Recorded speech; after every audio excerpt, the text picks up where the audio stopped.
When you think of some of the best horror movies, shows, or games of the last 30 to 40 years, they mostly have a couple things in common. One, usually a foreboding atmosphere that helps build up tension and set pieces. Two, a small cast of characters that allows you to focus on the narrative between the characters that you might have in any given scene. And third, showing little or teases of whatever the hell that you are running from. I feel like one of the big issues with horror movies, games, and shows is that once you show me what I'm running for or supposed to be afraid of, there's a chance that I might not be as afraid or as scared as the plot moves forward. Still Wakes the Deep is a game that I think does a lot of the aforementioned things very well. The game is developed by a smaller studio called the Chinese Room, and last I'd heard about this game was at the Xbox Summer Showcase in 2023. And from what I saw, it piqued my interest enough, and with it being on Game Pass, I figured why not? And I think Game Pass is going to be a great place to play this. You can purchase it for $35 off the storefront, but with the game clocking in at right around 4 hours, it makes for one of those games that you can download, play for a couple days, or one evening, have some fun, and what follows across the game's runtime is a trippy, tense narrative that sees you starting out your day as an oil rig worker off the coast of Scotland in 1975, right before you and your crew awaken something deep within the ocean.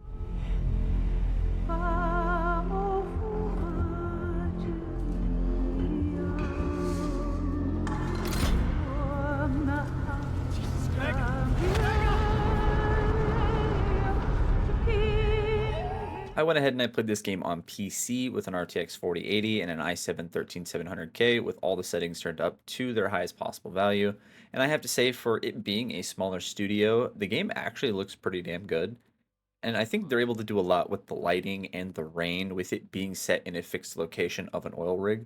And a lot of the rooms do share a similar lookup and sort of design. So I think that that definitely really helps with them honing in on the artistic vision that they're going for within the game. The facial animations, I will say, are a little rough in most places. There aren't too many of them, but there were also never really anything that like soured the tension or ruined a scene for me. And like I said, it is a smaller studio, so I could give them a pass on that. The game itself, I would say, ran pretty well for a good majority of my time. I was playing through the Xbox Game Pass version on PC, so there was an issue when I would unlock achievements. I would get these really big, crazy frame dip whenever you would have the notification pop up on the side. Once I turned that off, that did seem to solve the issue. There is one thing I would like to note is if you are playing the game on PC through the Game Pass version, you will not have access to the DLSS version like the Steam and Epic platforms do. I read this was due to the Xbox PC Game Pass version having to be play anywhere and having to have some parity with Xbox consoles, so they weren't able to implement the DLSS feature. So that is a bit of a bummer. Just so a heads up, I was going crazy figuring out why I couldn't turn that on. But all in all, I would say the game runs pretty well. There's not really too much on the technical front. So when you first boot up the game, it seems like any other normal day on an oil rig. When you wake up in your cabin, you look at some of the messages that your wife had left you, and that story does unfold as you progress the game because that is your personal story of Kaz. But that doesn't get really unveiled to a lot later in the game, and I won't go ahead and spoil any of that for you. So after you wake up, you go down to the mess hall, and it's not long after meeting all of your other coworkers that you're called into the boss's office. And that's usually not a good thing. And here, you're actually sacked from your job because of an incident that took place prior to the start of the game back on the mainland.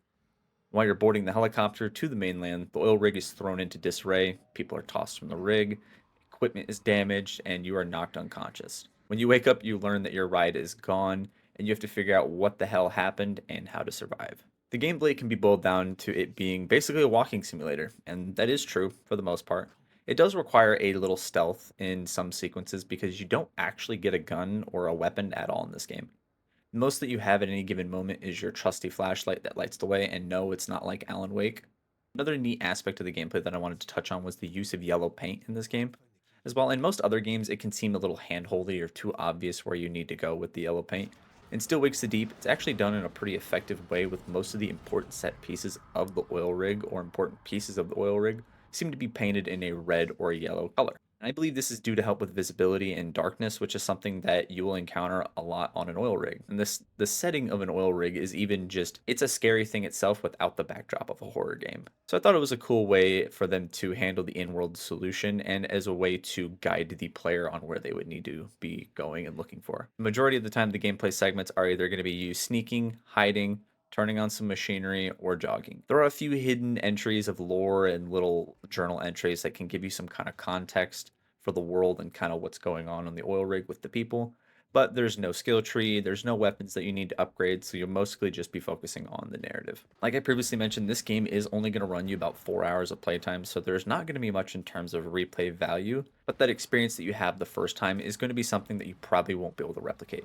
While I don't think that this was a superb game or a genre defining game, it was a good short narrative experience that I ended up enjoying. Yeah, there are some parts that do drag it down with a few bugs, and some of the later game traversal does get a little confusing as I reach the end of the story. Like I did say, a lot of the gameplay sections are going to boil down to you pulling some levers, turning some wheels. Occasionally, you have to use a fire extinguisher to put out some flames that might be blocking your way, but it still forces you to look around and see what items you might need or what you might need to do given a particular scenario. I especially like all the instructional diagrams that were placed across all of the machinery. They gave you this visual aid in what you would need to do and how to do it step by step. And the actual detail of the oil rig was something that I wanted to touch on a little bit here because the developers actually spoke with real people who had worked on oil rigs so that they could accurately portray the setting within their game.